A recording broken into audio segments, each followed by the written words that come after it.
जी, तो सबसे पहले ये देखिए मैंने ब्लैक शेड ले लिया, ठीक है, इनर कॉर्नर में अप्लाई कर रही हूँ। तो ये आपने भी जिस तरह मैंने अप्लाई किया है बिल्कुल ऐसे थोड़े से एरिया में अप्लाई करना है। फिर मैंने आउटर कॉर्नर में भी इसी तरह अप्लाई कर लिया और आप लोगों ने थोड़ा सा ही लेना है क्योंकि फिर जब ब्लेंडिंग करते हैं तो फिर ये फैल जाता है। अगर हम ज़्यादा एरिया पे लगाएंगे तो फिर कवर नहीं होगा। अब हम ब्राउन ले लेंगे, ये मैंने ब्राउन लिया है। तो ब्राउन से इसी तरह मैं हल्के हल्के से बिल्कुल इसको ब्लेंड कर रही हूँ बिल्कुल स्लोली, ठीक है। ये इसी तरह दूसरी तरफ भी इनर कॉर्नर भी इसे ब्लेंड कर लेंगे। और ये हमेशा आप ध्यान रखना कि ये मैट में हो, ठीक है, जो आप शेड लगा रहे हैं ये मैट में हो। अब मैंने शिमर में ले लिया। अगर आप चाहें तो यहाँ पे ग्लिटर्स भी लगा सकते हैं, कोई इशू नहीं है, लेकिन ये मैंने यहाँ पे शिमरी शेड लिया है।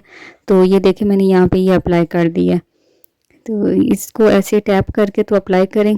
तो ये अब मैंने आइज़ के नीचे जो है हल्का हल्का वही जो ब्राउन शेड लगाया वही लगा रही हूँ ताकि जो है आइज़ जो है वो अच्छी लगे, इन्हेंस हो जाएं। अब यहाँ पे मिड में मैंने वही शिमर लगा दिया, ठीक है। ये देखें कितने अच्छे तरीके से ये लग गया।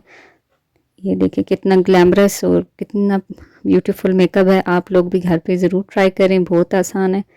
जज़ाकल्लाह, बहुत शुक्रिया।